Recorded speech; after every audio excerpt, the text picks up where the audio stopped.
शिवसेना आमदार अपात्रता प्रकरणी आता मोठी अपडेट समोर येते आहे। नार्वेकर यांच्या निकालानंतर आता सुप्रीम कोर्टात सुनावणीची शक्यता आहे। 16 जानेवारीपासून या निकालाविरोधात सुप्रीम कोर्टात सुनावणी होणार आहे। शिवसेना आमदार अपात्रता प्रकरणी लवकरच सुनावणी होणार आहे।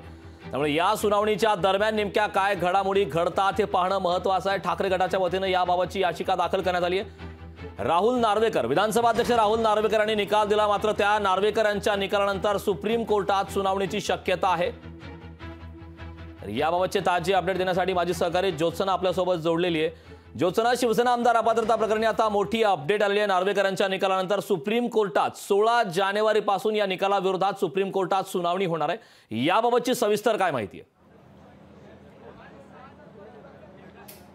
कारण अगदी बरोबर आहे। आपल्याला आठवत असेल की ज्या वेळेस सुप्रीम कोर्टाने ही सुनावणीमध्ये सांगितलं होतं, यापूर्वी निकालामध्ये जे सांगितलं होतं की आमदारांच्या पात्रता आणि अपात्रतेचा निकाल जो आहे तो विधानसभेचे अध्यक्ष राहुल नार्वेकर हे ठरवतील। तिथून जर तो निकाल तुम्हाला पटला नसेल किंवा त्या निकालाच्या विरोधात किंवा त्या निकालाला अनुसरून सुद्धा तुम्ही परत एकदा सुप्रीम कोर्टामध्ये येऊ शकता, अशी मुभा जी आहे ती दोन्ही गटाला दिली होती। म्हणजे शिंदे गटाला पण दिली होती आणि ठाकरे गटाला पण दिली होती।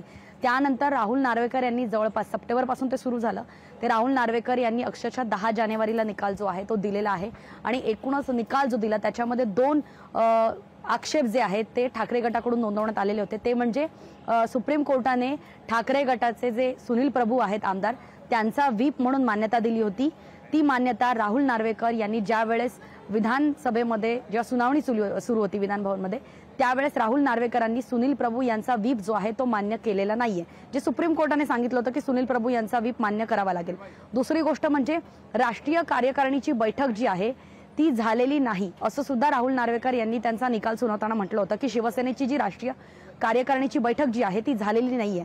त्याच्यामुळे शिवसेनेच्या घटनेनुसार शिवसेना पक्षप्रमुख हे पद जे आहे ते अस्तित्वात नाहीये। म्हणजे जेव्हा शिवसेना अस्तित्वात आली त्यावेळेस बाळासाहेब ठाकरे यांचं शिवसेना प्रमुख हे पद होतं आणि त्यानंतर मुख्य नेता म्हणून एकनाथ शिंदे यांचं पद निर्माण झालं। मात्र शिवसेना पक्षप्रमुख असं कोणतंही पद झालं नाही, कारण 2018ला कोणत्याही प्रकारची राष्ट्रीय कार्यकारिणीची बैठक झाली नाही, असं सुद्धा जे आहेत ते राहुल नार्वेकर यांनी म्हटलं।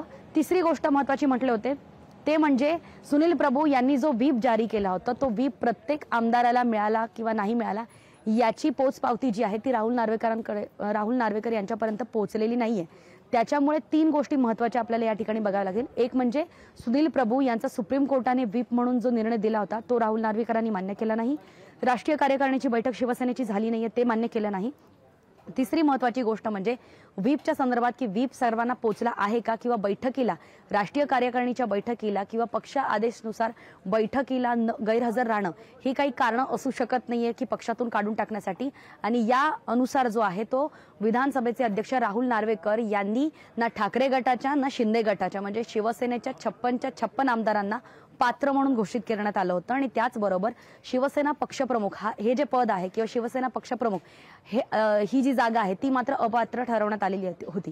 त्यामुळे आता ठाकरे गट जे आहे ते लवकरच सुप्रीम कोर्टात जाणार आहे असं सुद्धा त्यांनी पत्रकार परिषद घेऊन सांगितलं होतं। इतकंच नव्हे तर राष्ट्रीय कार्यकारिणीची बैठक जी आहे ती शिवसेनेची झाली होती अशा प्रकारचे अनेक पुरावे जे आहेत ते अनिल परब आणि त्याचबरोबर अरविंद सावंत आणि खुद्द उद्धव ठाकरे आणि संजय राऊत यांनी पत्रकार परिषद घेऊन दाखवले होते। आणि हेच सगळे पुरावे एकत्र करून आता ठाकरे गट जो आहे तो सुप्रीम कोर्टात जाणार आहे। नक्कीच, खरं तर 16 जानेवारीपासून या निकालाविरोधात सुप्रीम कोर्टात सुनावणी होणार आहे। आगामी काळात या सुनावणीच्या दरम्यान काय घडामोडी घडतात हे पाहणं महत्त्वाचं आहे। खूप खूप धन्यवाद या सविस्तर अशा माहितीबद्दल। लोकशाही मराठी ऐका, पहा, जागरूक रहा।